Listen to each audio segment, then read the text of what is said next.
हरे राम कृष्ण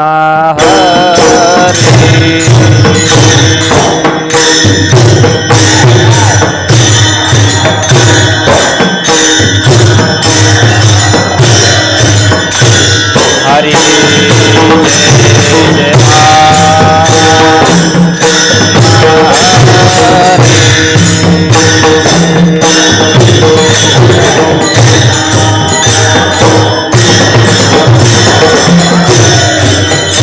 हरे जय हरे जय राम कृष्ण हरे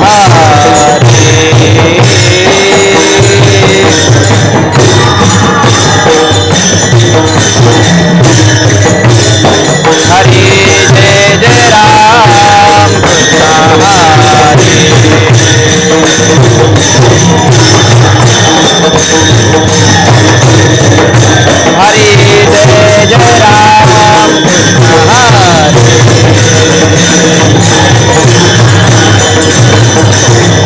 हरे जय राम कृष्ण हरे हरे जय राम कृष्ण हरे हरे जय राम कृष्ण हरे हरे जय राम कृष्ण हरे हरे जय राम कृष्ण हरे हरे जय राम कृष्ण हरे हरे जय राम कृष्ण हरे हरे जय राम कृष्ण हरे हरे जय राम कृष्ण हरे हरे जय राम कृष्ण हरे हरे जय राम कृष्ण हरे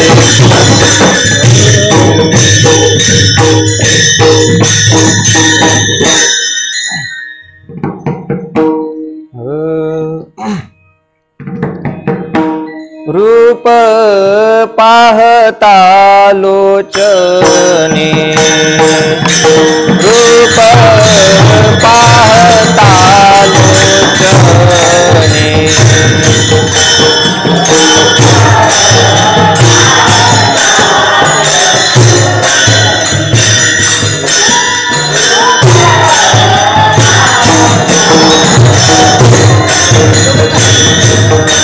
रूप पाहता लोचने रूप पाहता लोचने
विठ्ठले आवडे मनोरे विठ्ठले आवडे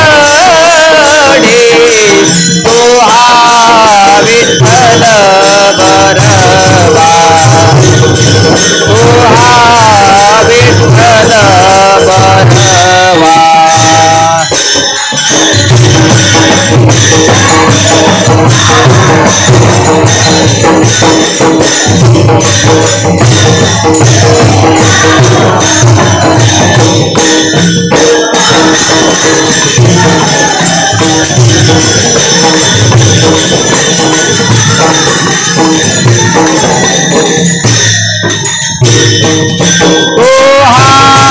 माधव बरवा तो हा माधव बरवा तो हा विठ्ठल बरवा तो हा विठ्ठल बरवा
कृष्ण हरे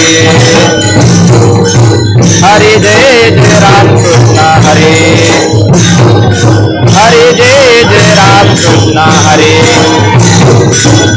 जय जय राम कृष्ण हरे जय जय राम कृष्ण हरे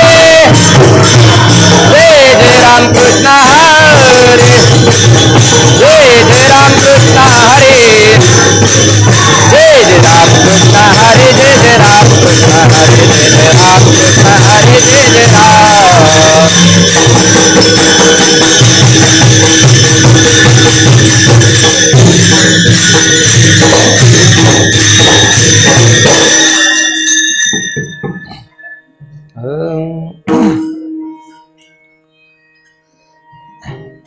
घेईन मी जन्म याजसाठी देवा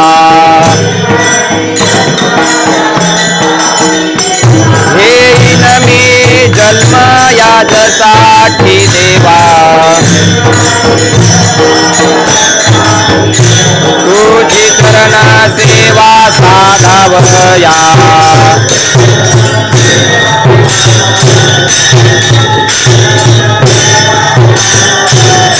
घेईन मी जन्मयासाठी देवा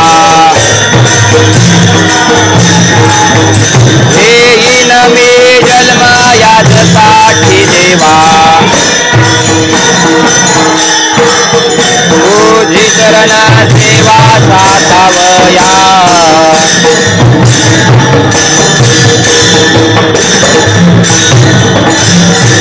हरिनाम कीर्तन संतांचे पूजन हरिनाम कीर्तन संतांचे पूजन घालू लोटांगण महाद्वारे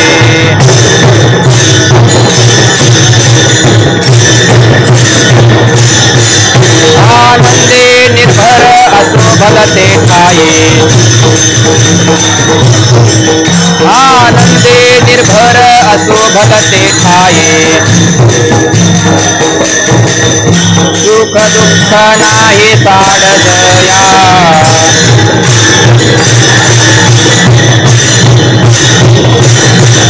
माणिक सायास ढकरी न धर्यास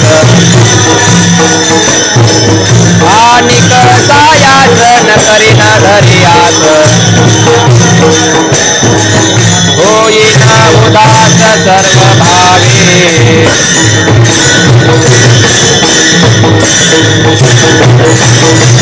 हरिनाम कीर्तन संतांचे पूजन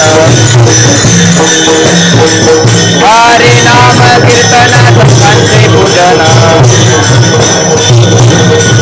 घालू लोटांगण महाद्वारे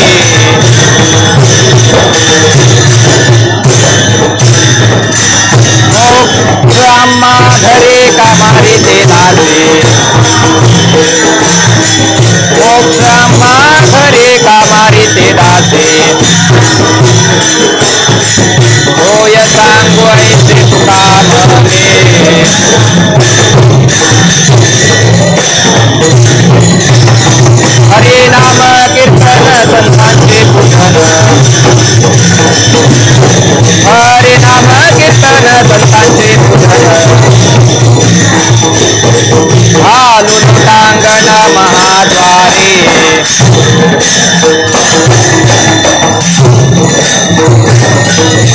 विठोबार कुमाये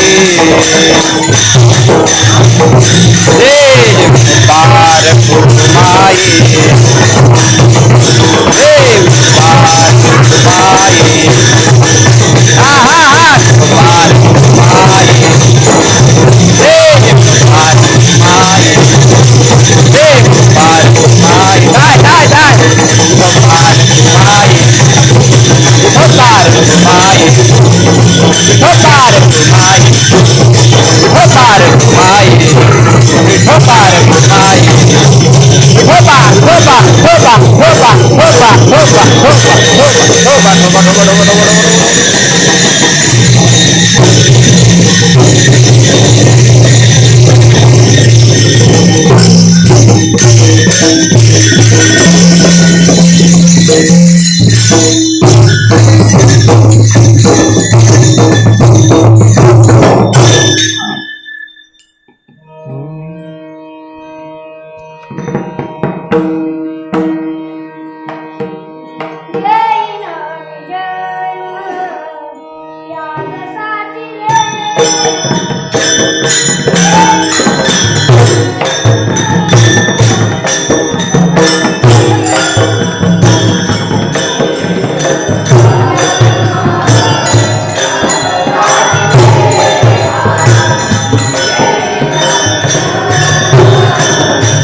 घेईन मी जन्म याजसाठी देवा, घेईन मी जन्म याजसाठी देवा, तुझी चरण सेवा साधावया।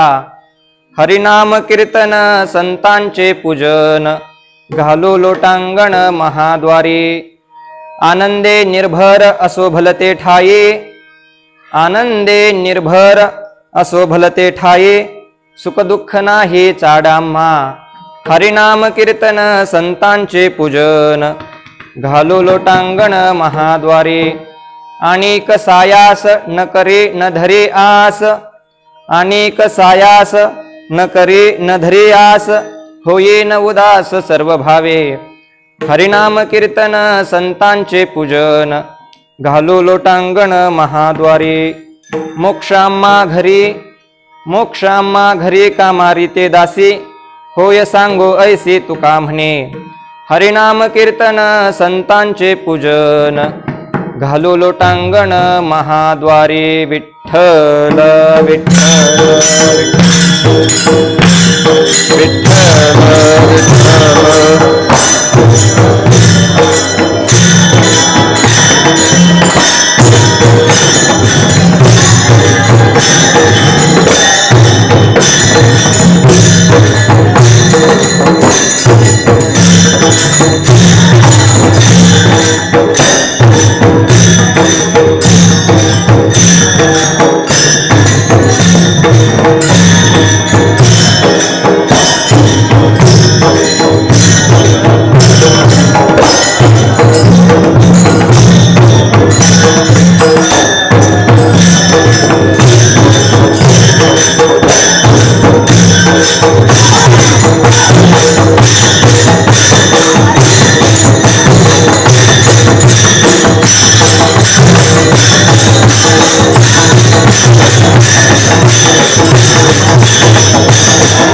नमो सद्गुरु तुकया ज्ञान दीपा, नमो सद्गुरु सच्चिदानंद रूपा, नमो सद्गुरु भक्त कल्याण मूर्ती, नमो सद्गुरु भास्करा पूर्ण कीर्ती, नमो ज्ञानेश्वरा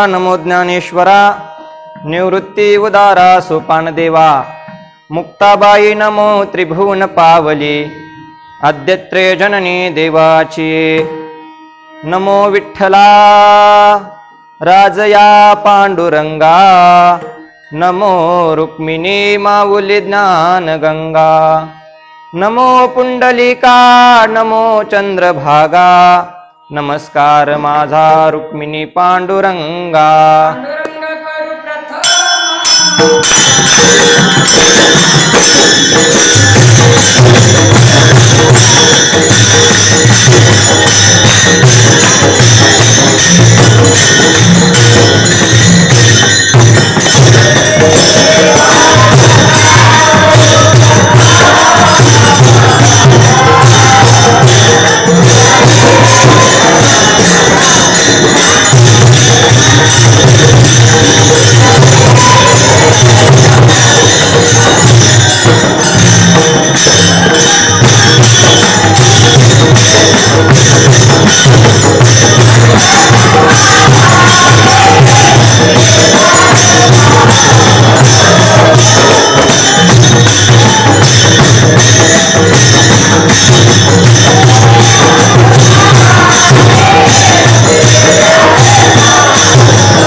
पांडुरंगा करू प्रथम नमन, दुसरे चरण संतांचिया, त्यांच्या कृपादाने कथेचा विस्तारू, बाबाजी सद्गुरु दास तुका, सेवे लागी सेवक झालो, तुमच्या लागलो निज चरणा, अहो स्वामी तुकया देवा, यावरी न करावा अव्हेर, मनोजवं मारुततुल्य वेगं, जितेंद्रियं बुद्धिमता वरिष्ठं, वातात्मजं वानरयूथ मुख्यं, श्रीरामदूतं शरणं प्रपद्ये, मस्तक हे पायावरे,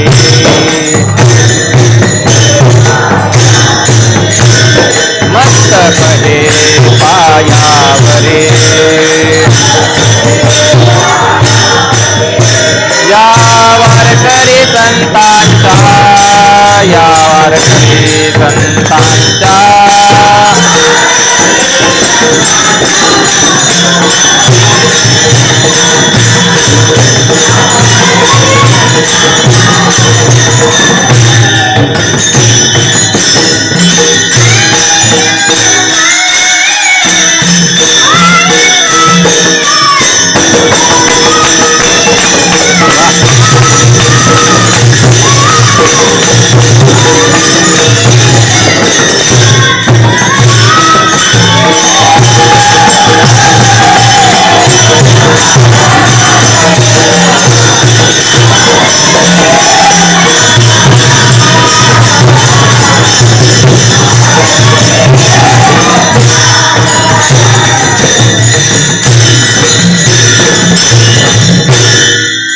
मस्तक हे पायावरी या वारकरी संतांच्या घेईन मी जन्म याजसाठी देवा तुझी चरण सेवा साधावया हरिनाम कीर्तन संतांचे पूजन घालो लोटांगण महाद्वारी। प्रस्तुत प्राप्त प्रसंगी कीर्तन रूपी सेवेकरता घेतलेला अभंग महाराष्ट्र भूषण अलौकिक कल्पना भास्कर वाणी सम्राट देहूचे सुप्रसिद्ध साधू जगदवंदनीय जगद्गुरु श्रीमंत श्री तुकाराम महाराज यांचा आहे आणि प्राप्त अभंगामध्ये तुकोबाराय मानवी देहामध्ये जन्माला येण्याकरिता भगवंताच्या चरणाची सेवा करण्याकरिता मी पुन्हा पुन्हा जन्म घेईन अशी प्रतिज्ञा करतात। विठ्ठल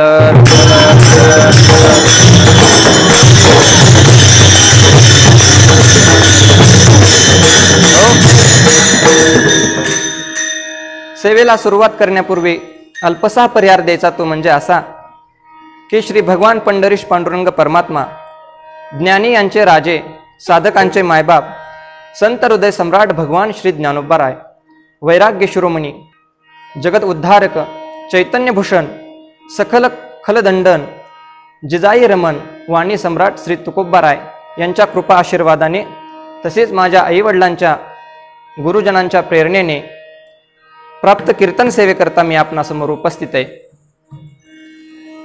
खरं तर मी आजपर्यंत अनेक कीर्तन वाजवली, परंतु कीर्तन करणं हे माझ्यासाठी मोठं विघ्न आहे।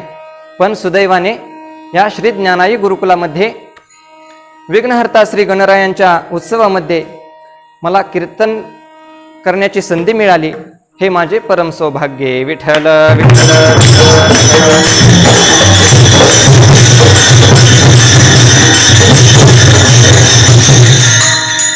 खरं तर सज्जना हो, भगवंतही प्रतिज्ञा करतात आणि भक्तही प्रतिज्ञा करतात, परंतु भगवंत आपल्या भक्ताची प्रतिज्ञा पूर्ण करण्याकरिता आपली प्रतिज्ञा मोडतात, आपली प्रतिज्ञा काही काळापुरती बाजूला ठेवतात आणि आपल्या भक्ताची प्रतिज्ञा सिद्धीस नेतात।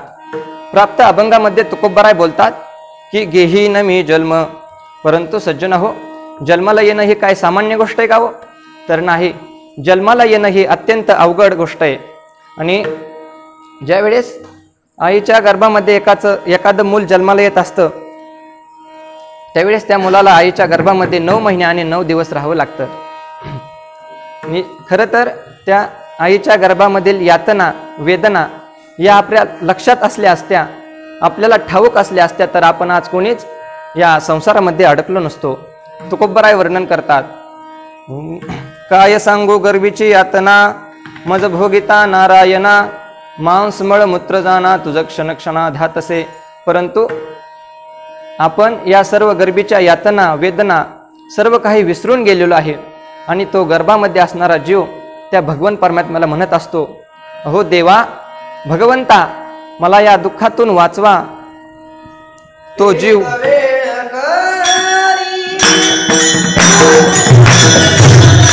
वा वा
तो जीव आईच्या गर्भामध्ये असताना भगवंताला प्रार्थना करत असतो, भगवंतापुढे नवस करतो की मला तू या दुःखातून वाचव, तू माझं हे दुःख दूर केलं तर मी तुझं रात्रंदिवस चिंतन करील. एक वेळ करी या दुःखा वेगळे, दुरितांचे जाळे उगवूनी, आठवीन पाय हा माझा नवस, रात्रन ही दिवस पांडुरंगा.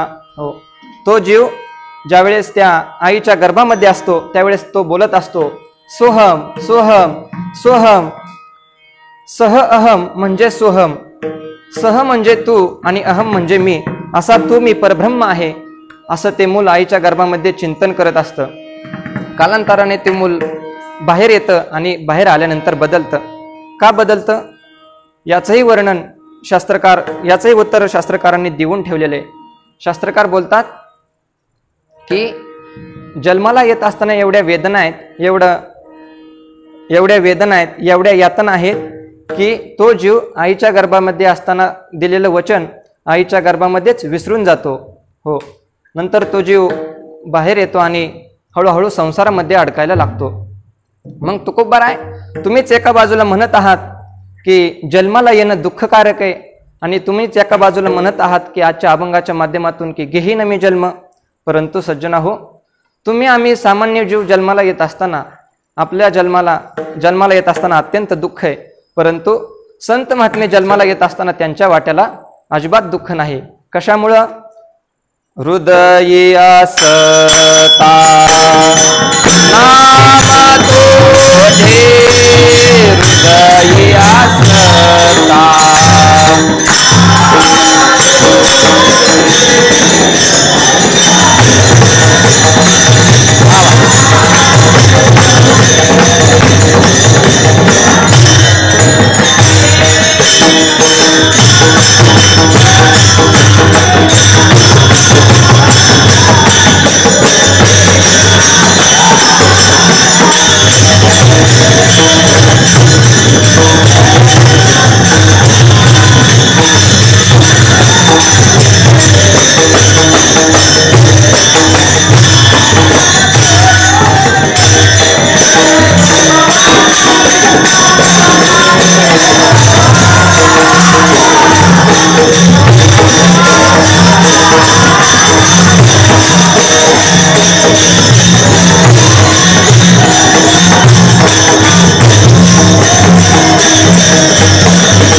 गर्भवासी दुःख नाही येता जाता, हृदयी असता नाम तुझे. संत कोणाला म्हणावं? ऐका, संत कोणाला म्हणावं? जे कधी आपल्या घराबाहेर पडले नाहीत, त्यांचं नाव जीव आहे, त्यांना जीव म्हणावं. जे आपल्या घराबाहेर पडले आणि घरासमोरील रस्त्यावरून चालायला सुरुवात केली, त्यांना साधक म्हणावं, त्यांना साधक म्हणावं. पुढे ऐका, जे आपल्या घरातून बाहेर पडले आणि घरासमोरील रस्त्यावरून चालायला सुरुवात केली आणि मुक्कामाच्या ठिकाणी जाऊन पोचले, त्यांना मुक्त म्हणावं. आणि जे घराच्या बाहेर निघले समोरील घरासमोरील रस्त्यावरून चालायला सुरुवात केली आणि ज्या ठिकाणी जाऊन पोहोचायचंय त्या ठिकाणी जाऊन पोहोचले. परंतु आपण ज्या मार्गाने आलो, आपण ज्या रस्त्याने आलो, त्या रस्त्याने अजून कोणी येत आहे का? आणि जर कोणी येत असेल तर त्याला नेण्याकरता जे पुन्हा माघारी आले त्यांचं नाव संत आहे. विठ्ठल विठ्ठल.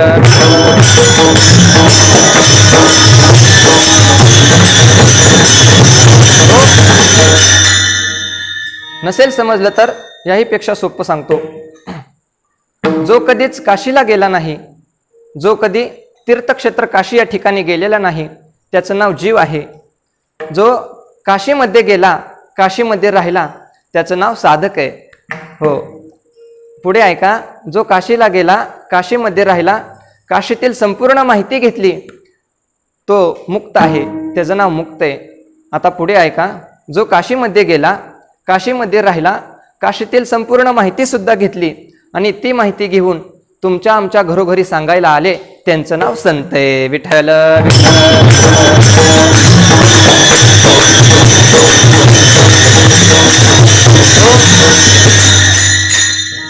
अजूनही नसेल कळालं तर याही पेक्षा सोपं सांगतो, ऐका. ज्याच्या ताब्यामध्ये जन्ममरण नाही, ज्याच्या ताब्यामध्ये जन्ममरण नाही, त्याचं नाव जीव आहे. आणि ज्याच्या ताब्यामध्ये जन्ममरण आहे, जन्माला कधी यायचं आणि मृत्यूला कधी स्वीकारायचं, ह्या ज्याच्या ताब्यामध्ये आहे, त्याचं नाव संत. विठ्ठल विठ्ठल.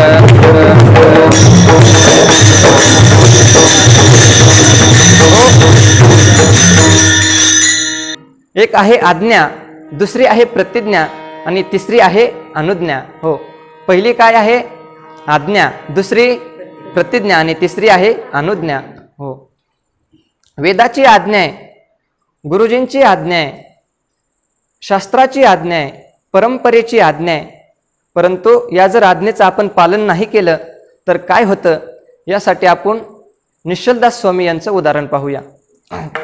निश्चलदास स्वामी हे 12 वर्ष आपल्या गुरूंजवळ राहतात, गुरूंच्या चरणाची सेवा करतात आणि गुरुकुल सोडून जात असताना त्यांना त्यांचे गुरुजी म्हणतात, निश्चलदास, तू निष्ठावंत आहेस, तू ज्ञानवंत आहेस, तू गुणवंत आहेस आणि म्हणून तू माझ्या मुलीचा स्वीकार करावा अशी माझी तुला आज्ञा आहे. त्यावेळेस निश्चलदास स्वामी बोलतात, गुरुजी, अहो, मला पूर्ण आयुष्य हे ईश्वराच्या सेवेमध्ये घालवायचं आहे, मला या संसारामध्ये अडकायचं नाही. त्यावेळेस आपल्या शिष्यांना आपल्या वाक्याची अवज्ञा केली. त्यामुळे त्या गुरुजींनी निश्चलदास स्वामींना शाप दिला. काय शाप दिला? तर तुझं संपूर्ण आयुष्य हे अर्ध डोकं दुखेल. निश्चलदास स्वामींना काय शाप दिला? तर तुझं संपूर्ण आयुष्य हे अर्ध डोकं दुखेल असा शाप दिल्यानंतर त्या शापानुसार निश्चलदास स्वामींचं पूर्ण आयुष्य अर्ध डोकं दुखतं. पण पुढे ऐका ना, संपूर्ण आयुष्य अर्ध डोकं दुखत असून सुद्धा निश्चलदास स्वामी हे हजारो श्लोक पाठ करतात. हो, हजारो श्लोक पाठ करतात. आता बघा, विचार करा, ज्या निश्चलदास स्वामींचं संपूर्ण आयुष्य अर्ध डोकं दुखत असतं तरी सुद्धा ते हजारो श्लोक पाठ करतात. पण ज्याचं चांगलं डोकं आहे त्यांनी किती श्लोक पाठ करावेत? विठ्ठल विठ्ठल.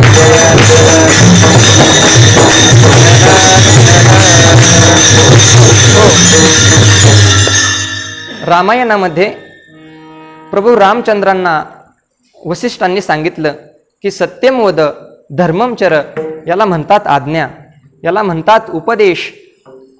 आणि जेवढं करायला सांगितलंय तेवढंच करणं याला म्हणतात अनुज्ञा, याला म्हणतात अनुज्ञा. आणि पुढे जे करायचं आहे ते आधीच करून मोकळं होणं याला म्हणतात प्रतिज्ञा. विठ्ठल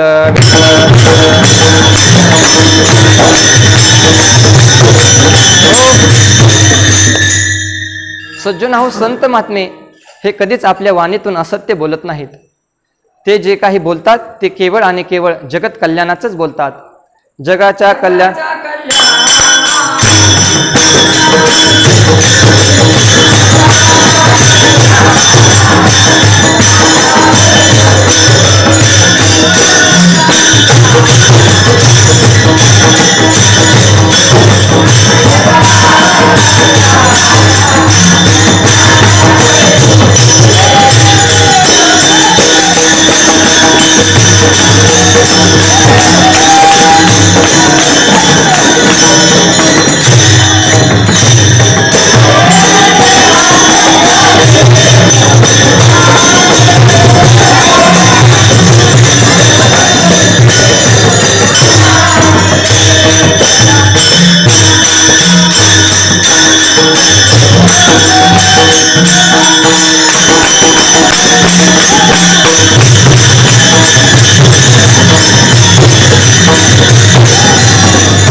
जगाच्या कल्याणा संतांच्या विभूती देह कष्टविती परोपकारे. परंतु आपण सामान्य जीव काय बोलल हे मात्र कुणाला सांगता येत नाही. हो, यामध्ये महिलांचा पहिला नंबर लागतो. खरं तर महिला राहतात सासरला आणि गप्पा कुठल्या मारतात? माहेरच्या.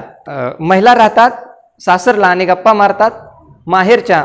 त्यांनी जर माहेरचं वर्णन करायला सुरुवात केली तर आईचं वर्णन काय, वडिलांचं वर्णन काय, भावाचं वर्णन काय, बहिणीचं वर्णन काय, मैत्रिणीचं वर्णन काय, आजीचं वर्णन काय, आजोबाचं वर्णन काय, पंजोबाचं वर्णन काय, खापर पंजोबाचं वर्णन, कुणाचं वर्णन करतील सांगता येत नाही. हो, एकदा काय होतं, दोन मैत्रिणी खूप दिवसानंतर भेटतात आणि भेटल्यानंतर ती पहिली मैत्रीण म्हणते, अगं कसे आहेत तुझे सासरचे लोक, कसे आहेत तुझे सासू सासरे, कशी आहेत तुझी ननंद.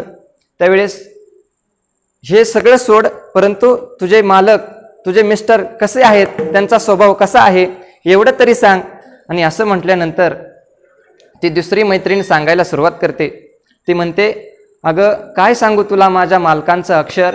काय म्हणते, काय सांगू तुला माझ्या मालकांचं अक्षर.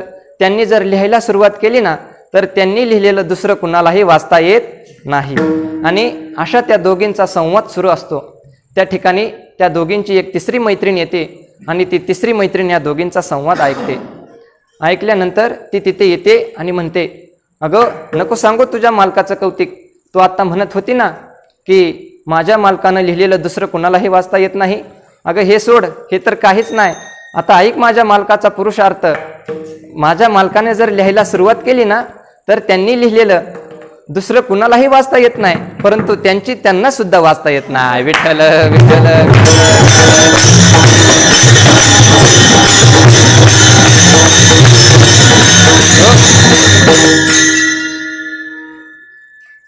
हा झाला आपल्या सामान्य माणसांमधला फरक.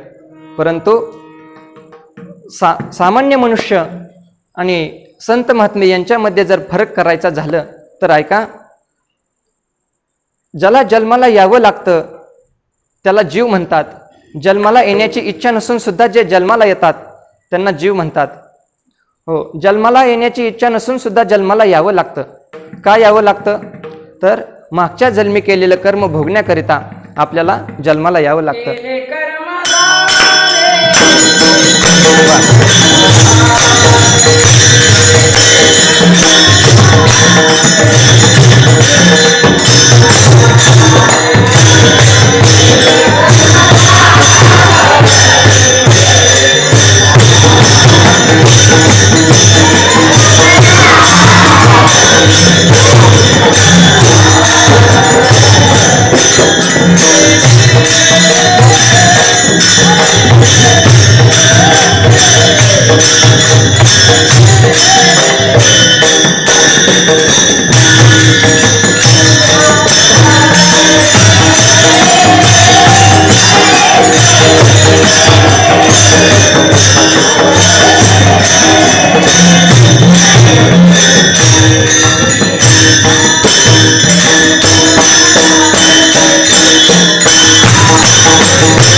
केले कर्म झाले तेची भोग आले, उपजले मेले ऐसे किती. मागच्या जन्मामध्ये केलेलं कर्म ते भोगण्याकरिता आपल्याला जन्माला यावं लागतं. परंतु कर्म पण कसं आहे पहा ना.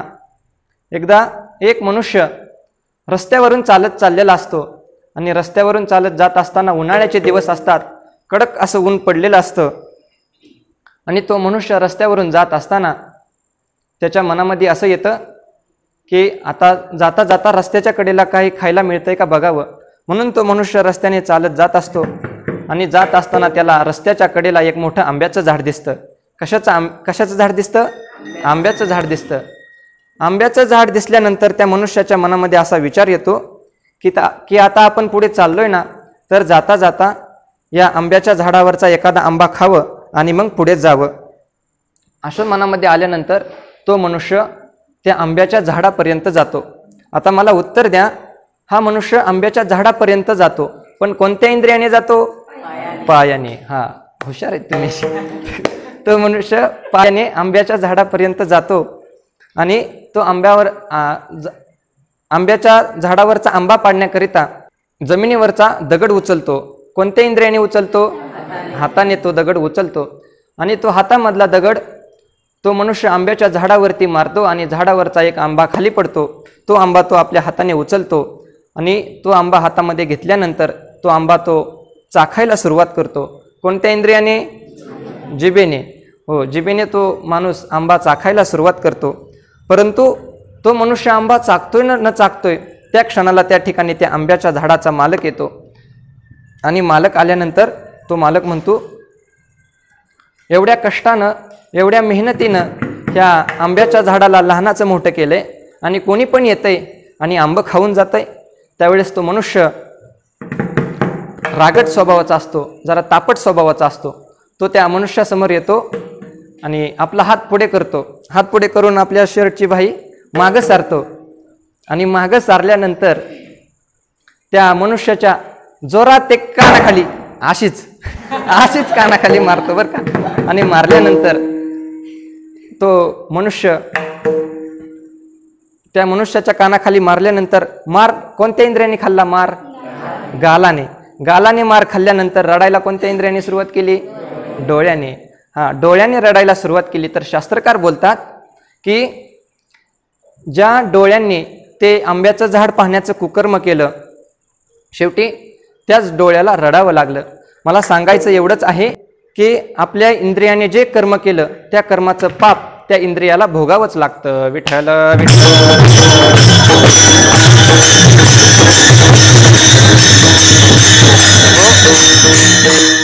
हो. आता आजच्या अभंगामध्ये तुकोबाराय प्रतिज्ञा करतात. काय प्रतिज्ञा करतात? की मनुष्य देहामध्ये जन्माला येऊन मी ईश्वराच्या सेवेकरता पुन्हा पुन्हा जन्म घेईन, अशीच प्रतिज्ञा महाभारतामध्ये आलेली आहे. हो, तर कोणी केली प्रतिज्ञा? तर भीष्माचार्यांना. काय होतं? भीष्माचार्यांना 10 दिवस सेनापतीपद देण्यात येतं. 10 दिवस सेनापतीपद दिल्यानंतर भीष्माच्या हातामधून एकही पांडव मरायला तयार नाही. त्यावेळेस ही गोष्ट दुःशासन आणि दुर्योधन या दोघांना समजते आणि समजल्यानंतर ते दोघेही भीष्माचार्यांच्या महालामध्ये जातात आणि महालामध्ये गेल्यानंतर भीष्माचार्यांना बोलतात, हो भीष्म, 10 दिवस झालं तुम्हाला सेनापतीपद दिलंय, परंतु तुमच्या हातून एकही पांडव मरायला तयार नाही. त्यावेळेस आम्हाला असं वाटतंय की तुमच्या मनामध्ये पांडवांचा विजय व्हावा असं काहीतरी चालू आहे. त्यावेळेस भीष्माचार्य बोलतात, आले का? हो, मी तुमच्या दोघांसमोर प्रतिज्ञा करतो की दुसऱ्या दिवशी सूर्यास्त होईपर्यंत मी एकही पांडव या पृथ्वीवरती जिवंत ठेवणार नाही. मी ही पृथ्वी निष्पांडवी करून टाकेल. हो, अशी प्रतिज्ञा करतात भीष्माचार्य. आणि या प्रतिज्ञेचं वाक्य हे पांडवांच्या महालामध्ये जाऊन धडकतं आणि पांडवांच्या महालामध्ये हे वाक्य गेल्यानंतर इकडे श्रीकृष्ण भगवान परमात्मा ही प्रतिज्ञा करतात. ते म्हणतात की मी युद्धामध्ये अर्जुनाच्या रथाचा सारथी बनेल, अर्जुनाचा रथ चालवण्याचं काम करेल आणि युद्ध सुरू असताना हातामध्ये शस्त्र धारण करणार नाही, हातामध्ये शस्त्र घेणार नाही. त्यावेळेस दुसरा दिवस उजाडतो आणि अर्जुनाचा रथ रणांगणामध्ये येतो, भीष्माचार्यांचा रथ रणांगणामध्ये येतो आणि त्या युद्धाला सुरुवात होते. युद्धाला सुरुवात झाली की मग अर्जुन इकडून बाण मारतात भीष्माचार्यांना, भीष्माचार्य तिकडून बाण मारतात अर्जुनाला. असं घडत असताना अर्जुनाने भीष्माचार्यांना बाण मारला की भीष्माचार्यांचा रथ हा 5 फूट मागे सरकायचा. किती फूट मागे सरकायचा? 5 फूट मागे सरकायचा. आणि भीष्मांनी जर बाण मारला इकडे अर्जुनाला तर अर्जुनाचा रथ हा 10 फूट मागे सरकायचा. असं युद्ध सुरू असताना त्या अर्जुनाच्या रथाच्या दोऱ्या घेऊन बसलेला श्रीकृष्ण परमात्मा म्हणतात, वा वा भीष्म, वा काय बाण मारलात. त्यावेळेस पाठीमागे उभा असणारा अर्जुन म्हणतो की भगवंता, तुम्ही रथामध्ये बसलाय माझ्या आणि शबासकी देताय भीष्मांना, हे शोभतं का तुम्हाला? असं म्हटल्यानंतर श्रीकृष्ण परमात्मा अत्यंत मार्मिक उत्तर देतात. ऐका, कृष्ण भगवंत बोलतात की अरे अर्जुना, तुझ्या रथाच्या ध्वजावर हनुमंतरायांच्या रूपामध्ये साक्षात शंकर परमात्मा आहेत आणि एवढंच नाही तर तुझ्या रथामध्ये या जगताचा करता, जगताचा करिता चालक तुझ्या रथामध्ये बसलेला आहे. मात्र तू भीष्मांना बाण मारला की भीष्मांचा रथ हा 5 फूट मागे जातो आणि भीष्मांनी जर तुला बाण मारला तर तुझा रथ 10 फूट मागे जातो. मग अर्जुना, तूच मला सांग, मी कुणाला शबासकी दिली पाहिजे, मी कुणाला शबासकी दिली पाहिजे? आणि असं या दोघांचं संवाद सुरू असताना घडतं असं की भीष्माचार्य त्यावेळेस अर्जुनाला बाण मारतात आणि तो बाण अर्जुनाला लागतो. अर्जुन रथातून खाली पडतो, अर्जुन जखमी होतो आणि खाली पडल्यानंतर श्रीकृष्ण परमात्मा खाली पडतो आणि आपल्या भक्ताचा पराजय होता कामा नये म्हणून भगवान श्रीकृष्ण परमात्मा रथाच्या खाली उतरतात, अर्जुनाला अलगद हाताने वर उचलतात आणि आपल्या रथामध्ये ठेवतात. रथामध्ये ठेवल्यानंतर जगाचा करता, जगाचा चालक स्वतः भगवान श्रीकृष्ण परमात्मा अर्जुनाच्या हातामधला धनुष्यबाण घेतो आणि भीष्माचार्यांच्या अंगावरती बाण सोडायला सुरुवात करतो. त्यावेळेस भीष्माचार्यांच्या शरीरावरती इंचावरती बाण लागलेले असतात. भीष्माचार्य जखमी होतात आणि खाली पडतात. हो, मग श्रीकृष्ण परमात्मा त्या जखमी झालेल्या भीष्मांपर्यंत जातात आणि गेल्यानंतर भीष्मांना हात जोडतात आणि बोलतात, पितामह, तुम्हाला मारण्याची माझी अजिबात इच्छा नव्हती, परंतु युद्ध सुरू होण्याच्या अगोदर तुम्ही प्रतिज्ञा केली होती की सूर्यास्तापर्यंत एकही पांडव मी जिवंत ठेवणार नाही, ही पृथ्वी मी निष्पांडवी करेल. आणि मी सुद्धा प्रतिज्ञा केली होती की युद्ध सुरू असताना युद्धामध्ये शस्त्र हातामध्ये धरणार नाही. तर सज्जनाहो, तुम्ही जर माझं कीर्तन सुरुवातीपासून लक्षपूर्वक ऐकलं असेल तर माझ्या कीर्तनातलं पहिलंच वाक्य आहे की भगवंतही प्रतिज्ञा करतात आणि भक्तही प्रतिज्ञा करतात, परंतु भगवंत आपल्या भक्ताची प्रतिज्ञा पूर्ण करण्याकरिता आपली प्रतिज्ञा मोडतात, आपली प्रतिज्ञा बाजूला ठेवतात आणि आपल्या भक्ताची प्रतिज्ञा सिद्धीस नेतात. हो, तुकोबराय बोलतात, भीष्मपण केला खरा धनुर्धरा रक्षिले. आणि तुकोबराय सुद्धा या आजच्या अभंगामध्ये प्रतिज्ञा करतात, तेच अभंगाच्या प्रथम चरणात.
गेही नमी जन्म याजसाठी देवा, तुझी चरण सेवा साधावया.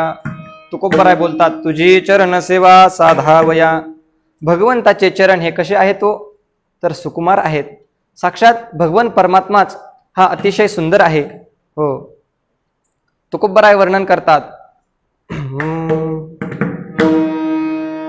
सुंदर ते ध्यान उभे विटेवरी, करकटेवरी ठेवून या. तुळशी हार गळा कासे पितांबर, अवडे निरंतर हेचे ध्यान. राजस सुकुमार मदनाचा पुतळा, रवी शशी कळा लोपलिया. हो, असा तो भगवान परमात्मा सुंदर आहे. भगवंताचे चरण सुद्धा सुकुमार आहेत. भगवंताच्या चरणावरती गंगेचा उगम आहे. भगवंताचे चरण हे सर्व सुख प्रदान आहेत. भगवंताच्या चरणाची सेवा साक्षात लक्ष्मी माता करते. पाय लक्ष्मीचे हाती, तिसी यावे काकुळती.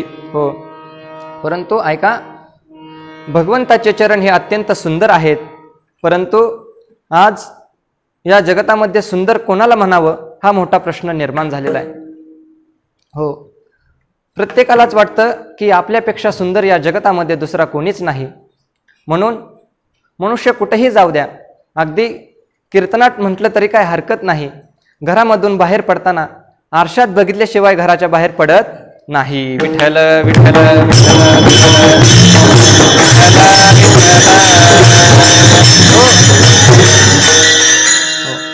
शास्त्रकार सुंदरतेची 3 लक्षणं सांगतात.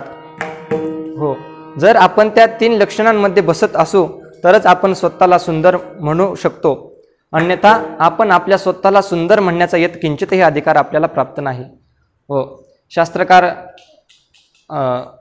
सुंदरतेचे 3 लक्षणं सांगतात. पहिलं लक्षण सांगतात, शास्त्रकार बोलतात की ज्याला पाहिल्यानंतर पाहणारे डोळे पाहिलेल्या दृश्यावर कायमस्वरूपी टिकून राहतात त्याला बोलावं सुंदर. तुकोबराय वर्णन करतात,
तुझ पाहता सामोरे दृष्टी न फिरे माघारे. हो, शास्त्रकार सुंदरतेचं दुसरं लक्षण सांगतात. शास्त्रकार बोलतात की ज्याला पाहिल्यानंतर केवळ आणि केवळ सात्विक आनंद प्राप्त होतो त्याला बोलावं सुंदर. तुकोबराय म्हणतात, अहो भगवंता, मी तुमचे चरण पाहिले आणि तुमचे चरण पाहिल्यानंतर माझं चंचल असणारं मन तुमच्या चरणावरती स्थिर झालं आणि मला आनंद प्राप्त झाला. तुकोबराय म्हणतात, आता कोटे धावे मन तुझे चरण देखलिया, भाग गेला शिन गेला अवघा झाला आनंदू. हो, आणि शास्त्रकार सुंदरतेचं तिसरं आणि शेवटचं लक्षण सांगतात. शास्त्रकार बोलतात, ज्याला पाहिल्यानंतर आपण ज्याला पाहिलंय त्याला सोडून दुसरं काहीच पाहू वाटत नाही, त्याला म्हणतात सुंदर. तुकोबराय म्हणतात, लांचावले मन लागलीसी गोडी, ते जीवेन सोडी ऐसी झाली. हो, परंतु हे सौंदर्य हे दीर्घकाल टिकून राहत नाही. हे सौंदर्य काही काळापुरतं मर्यादित असतं. आपण ज्याला सुंदर म्हणतो त्याला इतर देशातील लोक सुंदर म्हणतीलच असं काही नाही. एका मासिकेमध्ये असं वर्णन आलेलं होतं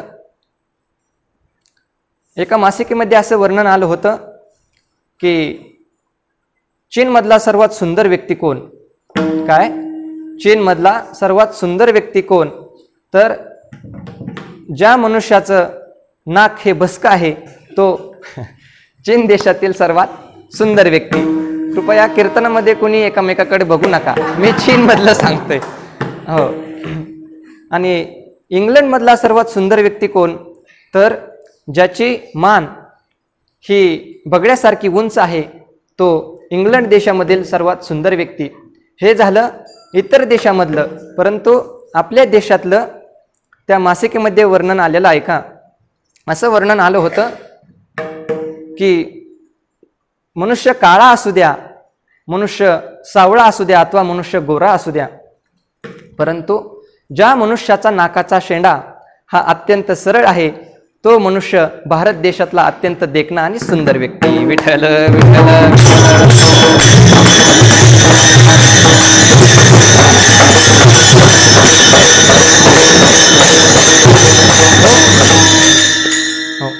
तुकोबराय म्हणतात, तुझी चरण सेवा साधावया.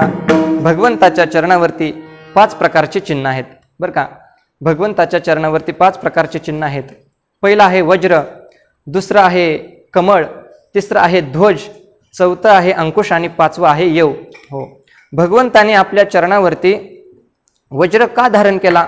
तर भगवंत बोलतात, बाबांनो तुम्ही माझ्या चरणाचं ध्यान करा, माझं नामस्मरण करा, म्हणजे पापासारखे खडक सुद्धा सहज विरघळून जातील. आणि ज्ञानोबाराय सुद्धा हरिपाठामध्ये वर्णन करतात, हरि उच्चारणी अनंत पाप राशी, जाशील लया शिक्षण मात्रे. हो, ज्ञानोबाराय वर्णन करतात. म्हणून भगवंताने आपल्या चरणावरती वज्र धारण केला. पुढे भगवंताने आपल्या चरणावरती अंकुश धारण केला. कशाकरिता? तर आपला मन रूपी हत्ती आपल्या ताब्यामध्ये राहावा म्हणून भगवंताने आपल्या चरणावरती अंकुश धारण केला. पुढे भगवंत परमात्म्याने आपल्या चरणावरती यव धारण केला. आता यव या शब्दाचा अर्थ आहे की पालन पोषण करणारा. भगवंताने आपल्या चरणावरती यव धारण केला. भगवंत बोलतात की तुम्ही माझ्या चरणाचं ध्यान करा, नामस्मरण करा, म्हणजे तुमची सर्व जबाबदारी ही माझ्याकडे. हो, भक्ता राखे पायापाशी, दुर्जनाशी संवारे. म्हणून भगवंताने आपल्या चरणावरती यव धारण केला. पुढे भगवंताने आपल्या चरणावरती ध्वज धारण केला. आता तुम्हा सर्वांना माहीतच आहे की ध्वज हे विजयाचं द्योतक आहे. विजयाचं द्योतक आहे. भगवंत बोलतात, तुम्ही माझ्या चरणाची सेवा करा, माझ्या चरणाचं ध्यान करा, नामस्मरण करा, तुमचा नेहमीच विजय होईल. विठ्ठल.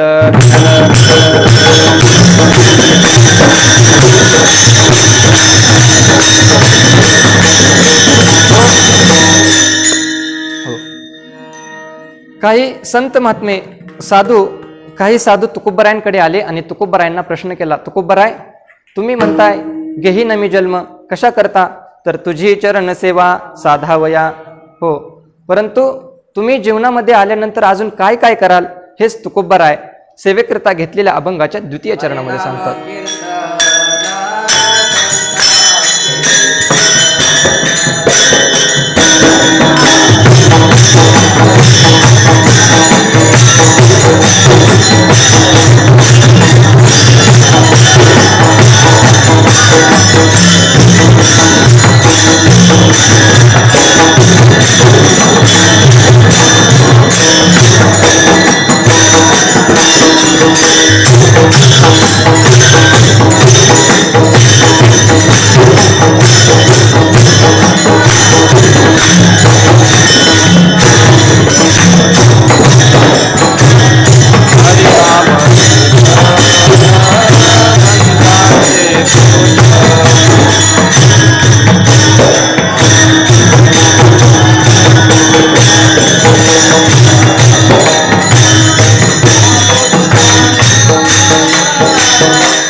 हरिनाम कीर्तन संतांचे पूजन घालो लोटांगण महाद्वारे।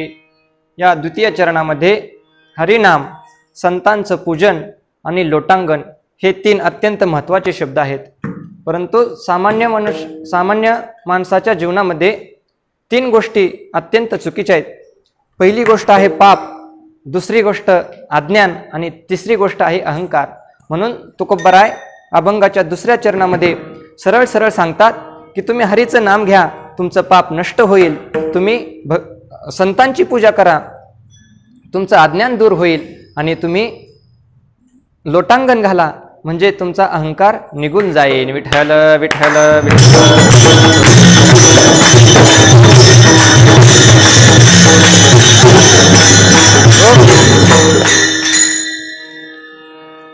एखादा मनुष्य जर आजारी असला ना, तर त्या आजारी असलेल्या मनुष्याला आपण साखर जर खायला दिली आणि साखर खाल्ल्यानंतर तो मनुष्य जर म्हणाला मला साखर कडू लागते, तर समजून जावं त्या मनुष्याला ताप आलेला आहे।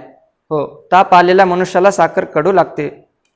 पण सज्जनाहो मला सांगा, साखर ही मुळात कशी आहे? तर गोड आहे। हो, साखर गोड आहे, परंतु ती कशी लागते? कडू लागते। कशामुळे? तर तापामुळे।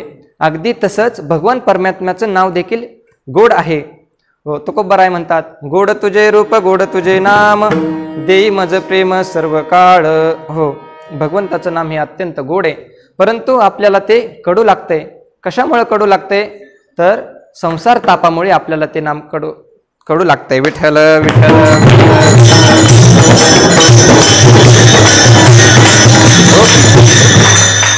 हो, तुकोबराय म्हणतात की ज्याला भूक लागली त्यालाच जेवण द्यावं, ज्याला भूक लागलीच नाही त्याला जेवण देण्यात काहीच अर्थ नाही। या जगतामध्ये एकमेव असं ठिकाण आहे की आपल्या लेकराला जेवू घातल्यानंतर तिला जेवावं लागत नाही, तिचं नाव आहे म्हणजे आई। लेकुराचे हित वाहे माऊलीचे चित्त। हो, ती अशी धर्मप्रधान आई म्हणजे धर्मानं जगणारी आणि धर्मानं वागणारी अशी एक आई होऊन गेली की या आपल्या सामान्य माणसाकडून त्या आईचे कधीच उपकार फिटणार नाहीत। तिने छत्रपती शिवाजी महाराज यांना जन्म दिला। ती सात्विक आई, राजमाता जिजाऊ, आईसाहेब जिजाऊ। प्रसंग असा घडतो की शिवनेरी किल्ल्यावरती जिजाऊ मासाहेब आणि शिवाजी महाराज हे सोंगट्यांचा खेळ खेळत असतात। कोणता खेळ खेळत असतात? सोंगट्यांचा खेळ खेळत असतात। आणि खेळ खेळत असताना त्या खेळामध्ये अशी पैंज लागते की जो या खेळामध्ये हरेल त्याने जिंकणाऱ्याची इच्छा पूर्ण करावी। आणि योगायोगाने त्या खेळामध्ये शिवाजी महाराज हरतात आणि हरल्यानंतर शिवाजी महाराज आपल्या मासाहेबांना तुमची काय इच्छा आहे हे विचारतात। शिवाजी महाराज बोलतात मासाहेब तुमची काय इच्छा आहे? त्यावेळेस जिजामाता शिवाजी महाराजांना तिकडे बोट दाखवते आणि बोलते शोभा तिकडे जो किल्ला दिसतोय ना त्या किल्ल्यावरती हिरवा झेंडा फडकतोय आणि तो हिरवा झेंडा काढून त्या ठिकाणी भगवा झेंडा फडकावा अशी माझी इच्छा आहे। त्यावेळेस त्या शिवरायांचं वय हे फक्त 8 वर्षाचं होतं। 8 वर्षाच्या शिवरायांना जिजामातेने हे शिकवलं होतं, परंतु आज आपण आपल्या 8 वर्षाच्या मुलाला काय शिकवतोय हे मी तुम्हाला सांगण्याची गरज नाही। आणि तुम्ही ते ऐकण्याची गरज सुद्धा नाही. विठ्ठल विठ्ठल विठ्ठल. रामदास स्वामी, संत तुकोबराय यांसारख्या संतांना गुरुस्थानी मानून त्यांच्या कीर्तनाचा प्रवचनांचा आस्वाद मोठ्या आनंदाने घेत होते. मात्र त्यांच्याच स्वराज्यातल्या आजच्या तरुणांना कीर्तन म्हटलं की लाज वाटते. तुकोबराय बोलतात की तरणा भाग्यवंत नटे हरी कीर्तनात. परंतु त्याच तरुणांना कीर्तनामध्ये टाळ घेऊन उभं राहण्याची लाज वाटते आणि ऑर्केस्ट्रा तमाशांमध्ये नाचणाऱ्या त्या नृत्यांगणीला पाहून मात्र शिट्ट्या वाजवायला मजा वाटते. हो, खरं तर छत्रपती शिवाजी महाराज असा एकमेव राजा आहे की ज्याने त्यांच्या दरबारामध्ये एकदाही नृत्यांगना नाचवली नाही. हो, कारण की छत्रपती शिवरायांना लहानपणापासूनच आऊसाहेब जिजामातेने शिकवण दिली होती की प्रत्येक स्त्री ही मराठ्यांच्या देव्हाऱ्यातील देवता आहे. आणि खरं तर हे विचार आज आपण प्रत्येकाने आपल्या मनामध्ये जोपासले पाहिजे असं मला वाटतं. हो, छत्रपती शिवाजी महाराज हा डोक्यावर नाही तर डोक्यात घेण्यासारखा विषय हे आजच्या तरुणांना समजलं पाहिजे. म्हणून जाता जाता एवढंच सांगतो की जीवन जगत असताना जगाच्या पाठीवरती कुठल्याही संकटाला अडवायचं असेल तर 21व्या शतकातल्या आधुनिक महाराष्ट्रातल्या प्रत्येक युवकाने छत्रपती शिवरायांचा आदर्श आपल्या डोळ्यासमोर ठेवला पाहिजे. हो, कुठलंही संकट आपला पराभव करू शकत नाही. हीच खरी छत्रपती शिवाजी महाराज या नावाची ताकद आहे. विठ्ठल विठ्ठल विठ्ठल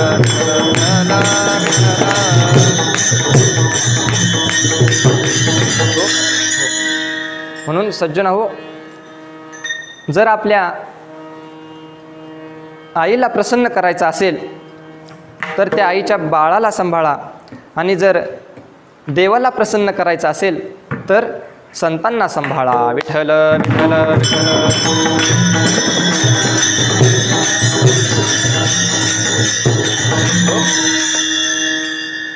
तुकोबराय बोलतात घालो लोट हरिनाम कीर्तन संतांचे पूजन घालो लोट अंगण महाद्वारी.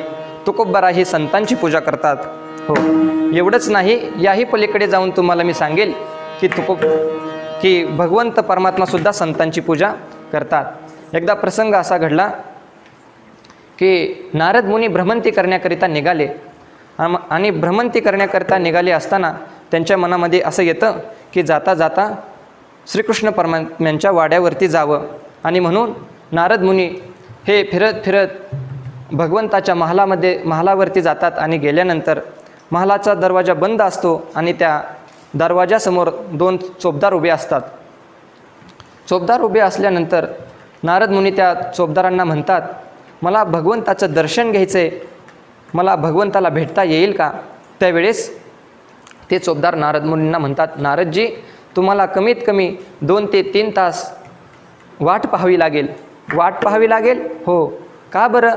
त्यावेळेस ते चोपदार म्हणतात की भगवंताची पूजा, देवपूजा चाललेली आहे. हे वाक्य ऐकल्यानंतर नारद मुनी जरा आश्चर्य होतात. अरे, संपूर्ण विश्व ज्या भगवंताची पूजा करते तो भगवंत कोणाची पूजा करतात? चला तर मग पाहूया. या उत्कटतेने, या आशेने नारद मुनी महालाच्या मागे जातात आणि एका खिडकीवरून चढून भगवंताच्या खोलीमध्ये पाहतात तर काय, संपूर्ण खोलीमध्ये सुगंधच सुगंध पसरलेला आहे. भगवान परमात्म्याने साष्टांग प्रणिपात घातलेला आहे आणि त्याच क्षणाला नारद मुनींचं लक्ष हे भगवंताच्या देव्हाऱ्यावरती जातं. देव्हाऱ्यावरती गेल्यानंतर पाहतात तर काय, पहिलाच फोटो नारद मुनींचा, दुसरा फोटो तुकोबरायांचा, तिसरा फोटो माऊलींचा, चौथा फोटो नाथ महाराजांचा, 5वा फोटो नामदेव महाराजांचा. त्यावेळेस नारद मुनींना सुद्धा समजतं की भगवंतही पूजा करतात. कोणाची पूजा करतात? तर संतांची पूजा करतात. विठ्ठल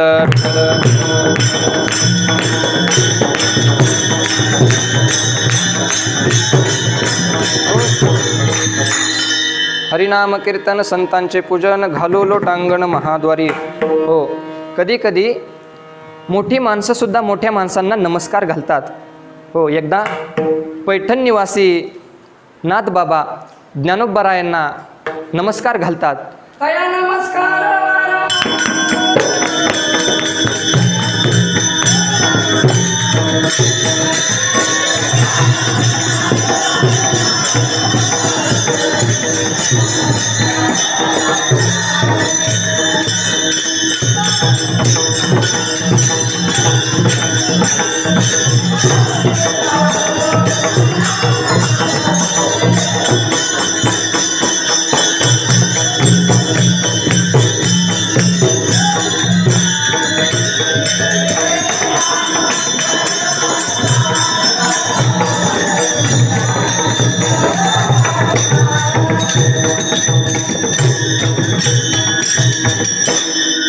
कृपाळू उदार माझा ज्ञानेश्वर, तया नमस्कार वारंवार.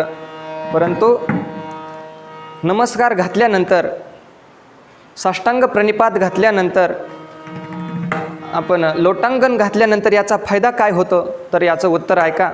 एकदा 4 संत महात्मे भ्रमंती करण्याकरिता निघालेले असतात. निवृत्तीनाथ महाराज, ज्ञानोबा राय, सोपान काका आणि मुक्ताबाई हे भावंडे संत महात्मे प्रदक्षिणा भ्रमंती करण्याकरिता निघालेले असतात. आणि जात असताना ते ज्या रस्त्याने चाललेले असतात त्या रस्त्यावरून समोरून एक प्रेत यात्रा येत असते. हो, प्रेत यात्रा येत असते. आणि त्या यात्रेमध्ये एक महिला मोठ्या मोठ्याने रडत असते, आक्रोश करत असते. ती याकरता की जे मरण पावलेले असतात ते त्या महिलेचे पती असतात, म्हणून ती रडत असते. आणि रडत असताना त्या महिलेला त्या प्रेत यात्रेमधून दिसतं की समोरून कोणीतरी 4 संत महात्मे येत आहेत. त्यावेळेस ती महिला विचार करते की आता हा देह आपल्याला सोडून गेलेला आहे, हा काही परत येणार नाही. नाशिवंत देह जाणार सकळ, आयुष्य खातो काळ सावधान. हो, तर असा विचार केल्यानंतर ती महिला त्या प्रेत यात्रेमधून त्या संत महात्म्यांचं दर्शन घेण्याकरिता संत महात्म्यांच्या जवळ येते. आणि जवळ आल्यानंतर 4ही संत महात्म्यांना लोटांगण घालते.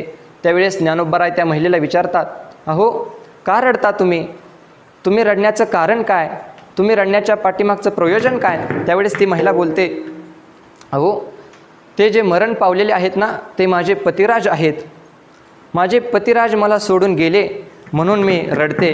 त्यावेळेस ज्ञानोबाराय त्या महिलेला प्रश्न विचारतात की तुझ्या पतिराजांचं नाव काय आहे.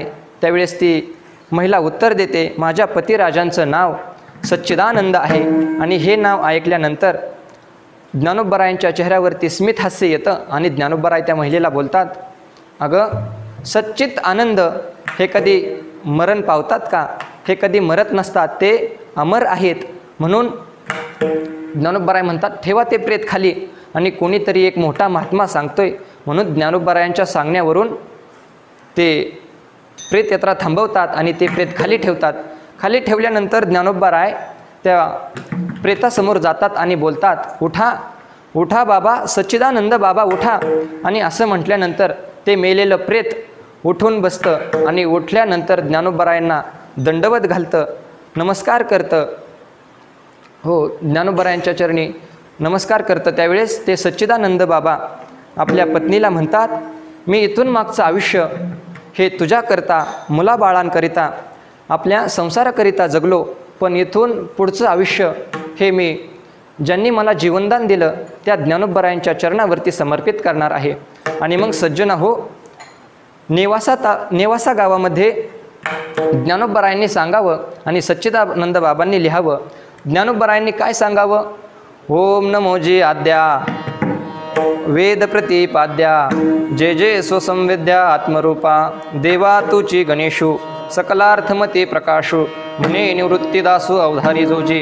हो, ज्ञानोबारायांनी ज्ञानेश्वरीसारखा महान ग्रंथ सांगावा आणि तो ग्रंथ लिहिण्याचं काम सच्चिदानंद बाबांनी करावं.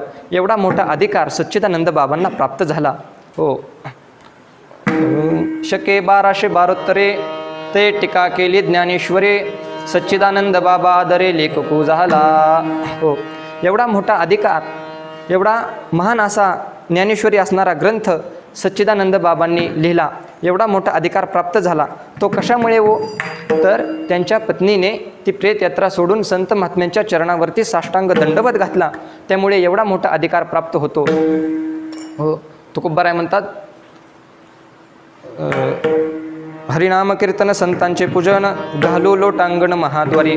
परंतु हे सगळं करत असताना यातून आम्हाला काय मिळेल, तर हेच अभंगाच्या तृतीय चरणामध्ये सांगतात.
आनंदे निर्भर असो भलते ठाये, सुख दुःख नाही चाड आम्हा.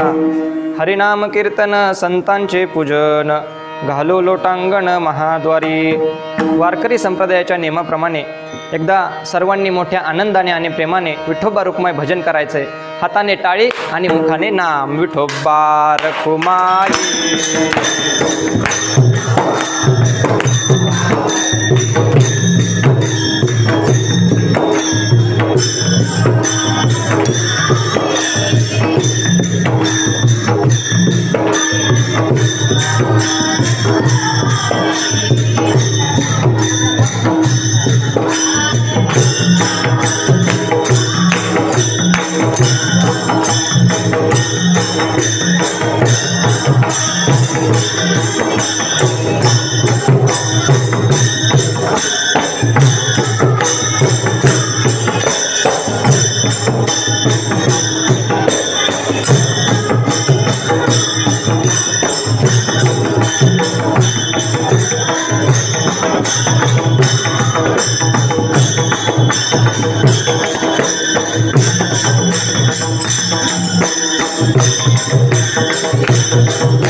आनंदे निर्भर असो भलते ठाये, सुख दुःखा नाही चाड आम्हा.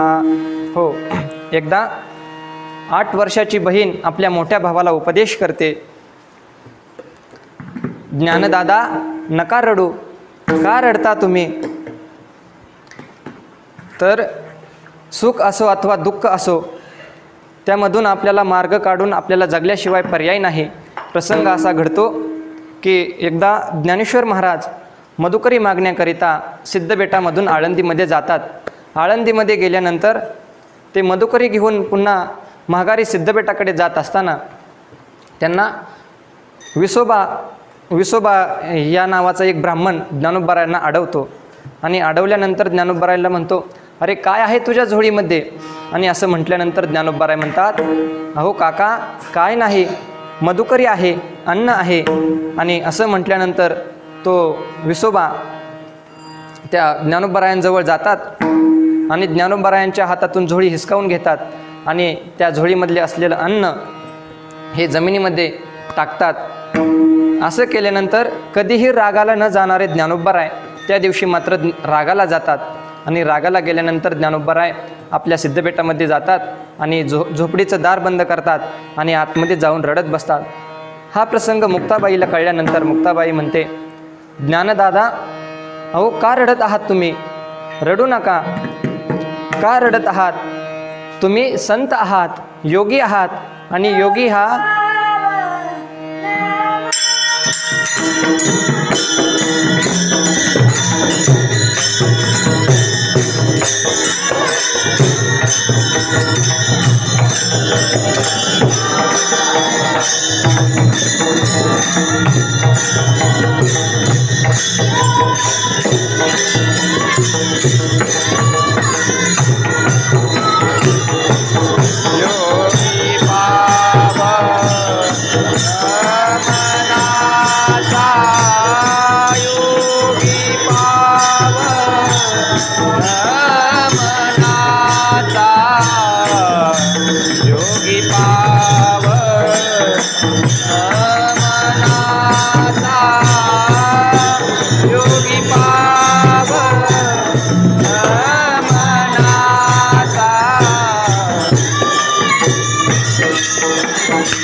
योगी पावन मनाचा साहे अपराध जनाचा विश्वरागे झाले वन्नी संत सुखी व्हावे पाणी।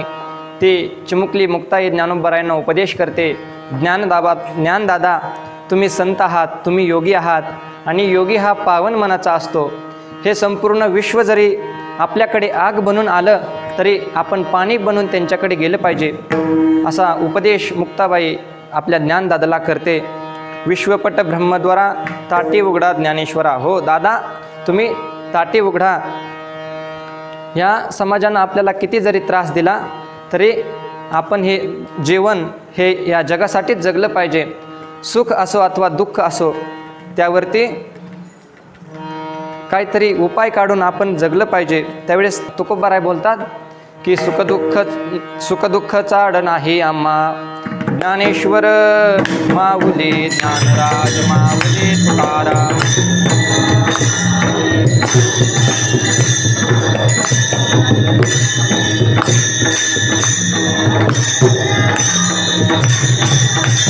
ज्ञानेश्वर माऊली ज्ञानराज माऊली तुकाराम। ज्ञानेश्वर माऊली ज्ञानराज माऊली तुकाराम। ज्ञानेश्वर माऊली।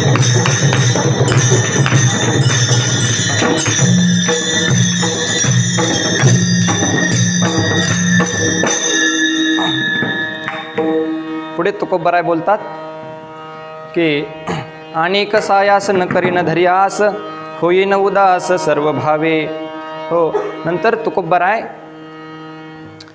हे सगळं करत असताना आम्हाला यातून काय प्राप्त होणार, फायदा काय होणार, तर हेच तुकोबराय अभंगाच्या शेवटच्या चरणामध्ये सांगतात।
मोक्षामा घरी कामारी ते दासी, होय सांगू ऐसे तुका म्हणे.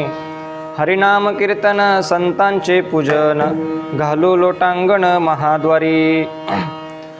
झालेली कीर्तन रूपी सेवा ही श्री पंढरीश पांडुरंग परमात्मा, श्री ज्ञानोबाराय तुकोबाराय सर्व संत महात्म्यांच्या चरणावरती समर्पित, ज्यांनी मला या ठिकाणी सेवा करण्यासाठी उभा केलं.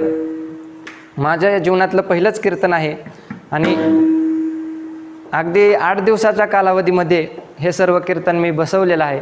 तर कीर्तन करत असताना जे काही चुकीचं असेल ते मला परत करा आणि जे काही बरोबर असेल तो गुरुजींचा आशीर्वाद आहे, गुरुवर्यांची कृपा आहे. आणि म्हणून तुम्ही सर्व गुरुबंधूंनी या ठिकाणी कीर्तनासाठी मला अत्यंत सुंदर साथ दिली. कीर्तनासाठी मृदंगाचार्य आपल्या गुरुकुलातलंच वैभव प्रसाद महाराज. खरं तर हैबत बाबांनी ज्ञानोबारायांच्या मंदिरामध्ये जर भजन कीर्तन करायला सुरुवात केली तर ज्ञानोबारायांची समाधी डोलत होती, परंतु प्रसाद महाराजांची जर लग्गी ऐकली तर आपल्या गुरुकुलातला कुठलाही विद्यार्थी ज्या ठिकाणी असेल त्या ठिकाणी डोलायला सुरुवात करतो. इतकं सुंदर त्यांचं वादन आहे. म्हणून त्यांनीही खूप छान प्रकारे साथ दिल्याबद्दल त्यांच्याही मनापासून आभार.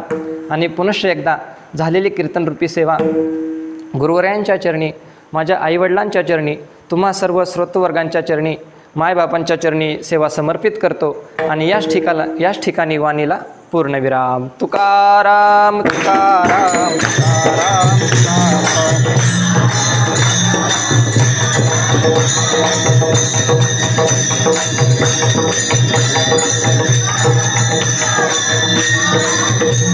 तुकाराम तुकाराम तुकाराम तुकाराम तुकाराम तुकाराम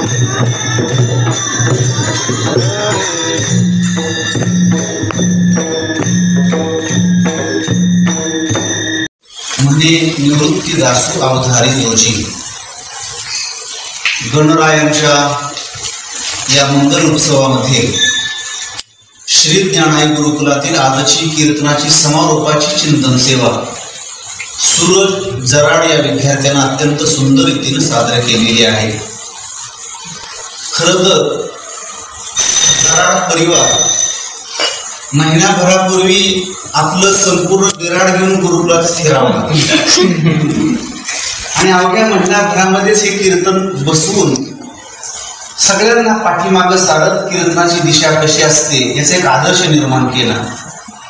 आणि हा जराड कुटुंबियांना मिळालेला वारसा का आहे, कशामुळे त्यांना हा सद्गुण प्राप्त झालेला आहे, मला वाटतं त्याचं खरं उत्तर हे असावं की ते बारामतीचे आणि बारामतीची माणसं सहजासहजी कोणाच्या आहारी जात नाहीत, पण त्या अकलूजकरांचं का आली तेव्हा अत्यंत सुंदर रीतीनं सूरजनं हे कीर्तन संपन्न केलं. विनोदाचा भाग तात्पुरता आपण बाजूला टाकला तरी सुद्धा मी सूरजला पहिल्या कीर्तनाच्या समारोपाला हे सांगेल की कधीतरी मी लहान असताना एक हिंदी गाणं ऐकलं होतं, ढलता सूरज धीरे धीरे ढलता ही ढल जाएगा. मात्र हा ढलता सूरज नसून हा चढता सूरज आहे. या गुरुकुलामध्ये आल्यानंतर त्याचा पखावत विषय तयारच आहे. त्याबरोबर त्याच्याकडे वक्तृत्व आता येऊ लागलेले, त्या वक्तृत्वाचा विकास करणं आणि त्या वक्तृत्वाच्या विकासाबरोबर संतांच्या अक्षराची उपासना करणं, गाथा पारायण, ज्ञानेश्वरी पारायण, गीतेचं चिंतन आणि त्याचबरोबर वारकरी संप्रदायाची प्राण समजली जाणारी साधना म्हणजे भजन. हे भजन आणि वक्तृत्व पाठपाठांतर हे तुझ्याकडून घडावं. विद्यार्थी कधी सुद्धा संतुष्ट असता कामा नये. विद्यार्थ्यानं सतत नवनवीन अध्ययन करत राहावं आणि आजच्या चिंतनाच्या त्रुटी पुढच्या कीर्तनात राहू नये याची काळजी घेतो तोच खऱ्या अर्थानं विद्यार्थी असतो. गिरवीचे काही ग्रामस्थ या ठिकाणी आलेले आहेत. विद्यार्थी वृंदानं तुम्हाला मी जाता जाता हे सांगून जाईल की गायीची धार काढायची असेल तरी सुद्धा त्या धार काढणाऱ्या व्यक्तीला गायीच्या पायाशेजारी बसावं लागतं, तरच ती गाय चरवीभर दूध देते. गायीच्या पाठीवर बसून जर कुणी धार काढायचा प्रयत्न केला तर दूध मिळत नाही, मात्र लाता मिळाल्याशिवाय राहत नाही. हे गायी जर अशी करत असेल तर सद्गुरू तसे का करणार नाहीत बरं, परमात्मा तशी का करणार नाहीत. म्हणून आपण विद्या घेत असताना आपल्यातला विनय कधी बाजूला पडता कामा नये. विद्या विनयेन शोभते. आणि मी तोंडावर स्तुती करत नाही, परंतु आज सूरजचं कीर्तन ऐकण्याची उत्कंठा मला 4-5 वाजल्यापासून आहे. त्याचं एक कारण आहे की तू 7-8 वर्ष, तर किती वर्ष आळंदीला राहिलास? 7 वर्ष. 7 वर्ष आळंदीला राहिल्यानंतर एवढी सात्विकता कदापि सापडत नाही. आळंदीचं पाणी फार लवकर लागतं, आळंदीमध्ये राहिल्यानंतरच ते कळतं. परंतु तरी सुद्धा या विद्यार्थ्यांना आपली सात्विकता पायदळी तुडवली नाही. तो दिघूला काही महिने राहिला, आळंदीमध्ये थोरा मोठ्यांच्या जवळ वावरला. आजही त्याचे कीर्तनाचे कार्यक्रम पकवाज वाजवण्याचे ते पुण्यामध्ये पुण्याच्या परिसरात आहेत. पण तरी सुद्धा अनेक गोष्टी वाट्याला आल्यानंतर सुद्धा आपली सात्विकता, आपलं पावित्र्य, आपली विनयशीलता या विद्यार्थ्यानं सांभाळलेली असल्यामुळं त्याची विनयशीलता पाहून, त्याचा सात्विक स्वभाव पाहून आपल्याकडं गुरुकुलामध्ये चिमुरडी पोर आहेत, रोहित सारखी, सोहम सारखी आणि अर्जुन महाराजांसारखी. आणि त्या चिमुरड्या मुलांमध्ये सुद्धा रंग खूप अवघड आहे. याचं कारण काय आहे ते गुरुकुलात राहिल्यानंतरच कळतं. पण तरी सुद्धा हा सूरज महिनाभरापूर्वी आला आणि गुरुकुलामध्ये अत्यंत प्रसन्नतेनं राहिला. त्या ज्ञानेश्वरीच्या 13व्या अध्यायामध्ये महात्म्याचं वर्णन असं केलंय की महात्मा असा असतो की तो जगतामध्ये आहे की नाही हेच कळत नाही, मात्र त्याचं अस्तित्व टिकून असतं. तसा हा सूरज मला फक्त सकाळी आणि दुपारी, सकाळी स्नान करून आल्यानंतर नंतर प्रसादाला आणि संध्याकाळच्या प्रसादाला हरिपाठाला दिसतो. दिवसभर एवढ्या छोट्या इमारतीमध्ये कुठं असतो एकांतामध्ये मला काही कळत नाही. एकांताचे सुख देईमच देवा अशा रीतीने त्याचं चिंतन करत असतो. या सूरजला मी या कीर्तनाच्या निमित्तानं शुभेच्छा देतो आणि एक सूचना देतो. कला प्राप्त झाल्यानंतर विनय राहत नाही. प्रबोधन झाल्यानंतर आणि प्रबोधक झाल्यानंतर फक्त माझा उपदेश समाजानं ऐकावा तर मी कुणाचं ऐकावं असं मनात राहत नाही. या 2-3 अवगुणांना कटाक्षानं टाळण्याचा प्रयत्न कर. ज्ञानोबराय तुकोबराय हे आपले आराध्य दैवत आहे. ज्ञानोबरायांची उपासना आणि तुकोबरायांच्यावरील श्रद्धा आपली जर यत्किंचित घडली नाही तर त्या वक्त्याला वक्तृत्वासाठी इतर कोणत्याही गोष्टीचा आश्रय घ्यावा लागणार नाही. ती सद्बुद्धी ज्ञानोबराय तुकोबराय ज्यांचा उत्सव चाललेला आहे ते बुद्धिदाता गणराया तुला देव अशा अपेक्षा करतो. आणि याच ठिकाणी माझं कीर्तनानंतरचं मनोगत थांबवतो. आज कीर्तन संपलेले. उद्या मात्र गुरुकुलमध्ये कीर्तन असणार नाही. गुरुकुलामध्ये छोट्या विद्यार्थ्यांनी काही वेगळा कार्यक्रम छोटासा अर्धा तासाचा बसवलेला आहे. त्या कार्यक्रमाचं या ठिकाणी दर्शन घडेल. परवा विसर्जन आहे ना, परवा विसर्जन आहे आणि तदनंतर आपला हा कीर्तनाचा कार्यक्रम या ठिकाणी थांबणार आहे. हा उत्सव या ठिकाणी थांबणार आहे.